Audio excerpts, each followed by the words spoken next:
Good morning, good afternoon, ladies and gentlemen. Thank you for joining us today. Our audience today is primarily electrical distributors. That's who the invite list went out to. And I'm very happy to see a great number of you had joined us. As a technical department leader, we take calls almost every day, and a lot of questions are about what is this DLC and why should I care? Questions are coming so frequently that we decided to put this webinar together. And today I'm very happy to say that we have two guests joining us. We have Mr. John Lynn, who is with the DesignLights Consortium. He is Commercial Program Manager at NEEP, that is Northeastern Efficiency Partners. And joining us any second now will be our own James Steedley. He's having some technical issues out of California right now, but I just spoke with him. He's doing his best to log on.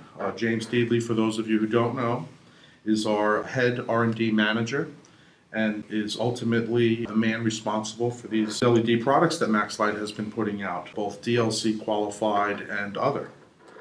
Both John and James will be able to take your questions live through the chat box on the bottom of your screen.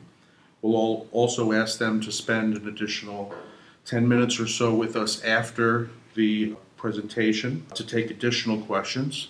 And for any of you who we aren't able to answer your questions live, we will gather all the questions, assign them appropriately, who's best qualified to answer them, and send the list of Q&A out along with this presentation and actually another presentation put out by the DesignLights Consortium back in August that we think for this audience will be very, very helpful for you in your business. So without further ado, we will begin.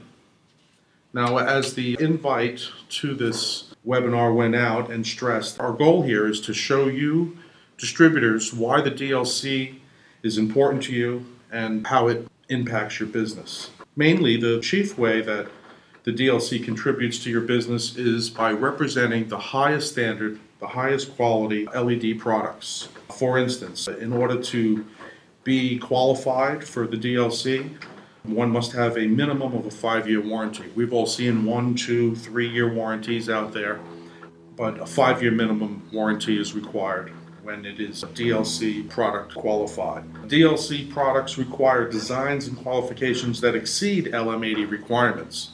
Now, for those of you who are not familiar with LM80 as a term, there's additional terms that we're going to bring up here. I invite you to go and look at past webinar series at maxlite.com. I believe March of 2010, there was a webinar that covered the fundamentals of LED, where these terms such as LM80, 79, L70, and so on are all defined for you.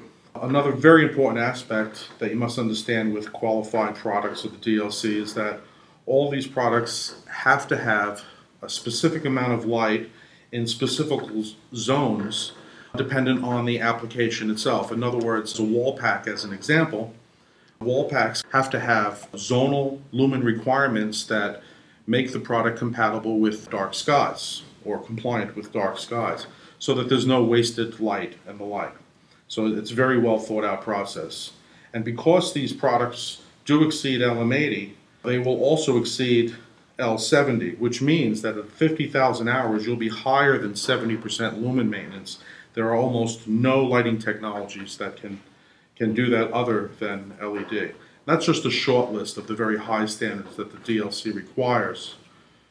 This is a very partial list of some specifications that DLC puts out. A full list can be found at the DesignLights Consortium website. We'll show those links later in the presentation. But just as an example for you, these are just the first few on a very long list of qualifications. What you can see is that they specify minimum lumen outputs, light outputs. They have zonal lumen densities, which is heretofore not been at least a part of the rebate requirements, looking at it from the energy side, and I think that's a great addition to the energy efficient business that we are all in. Minimum luminaire efficacy, which is basically the light output. A lot of LED fixtures today, when you look at what they call their efficacy of the luminaire, they're just taking the total light output of the LEDs times the number of LEDs and stating that that is their efficacy, when in fact these products have to have a delivered efficacy. Also is the CCTs that make sense. The first line, for instance, outdoor pole, that product should be anything less than 5,700 Kelvin.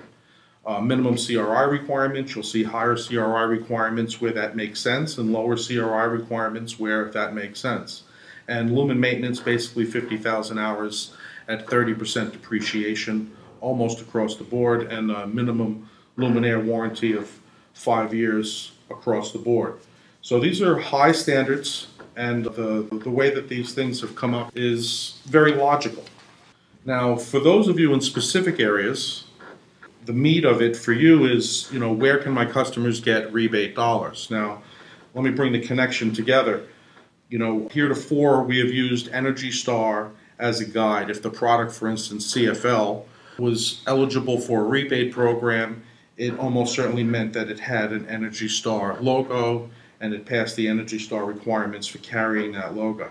DLC works in a very similar fashion, and this is just a small example of rebate programs across the country that require DLC product listing to be eligible for those rebates. And for a more complete list of products that MaxLite makes that require the certification and where there are rebates available, go to maxlite.com, and on the bottom left you will find links.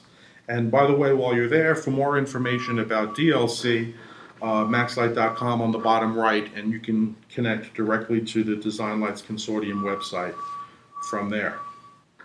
Now, I've been talking about the qualified product list, and I just want to share with you, this is actually plagiarized directly from the DLC's presentation from August, but it's a great summary of who they are and what niche they fill. And the utilities are certainly dependent on DLC at this point for separating quality products from non-quality products.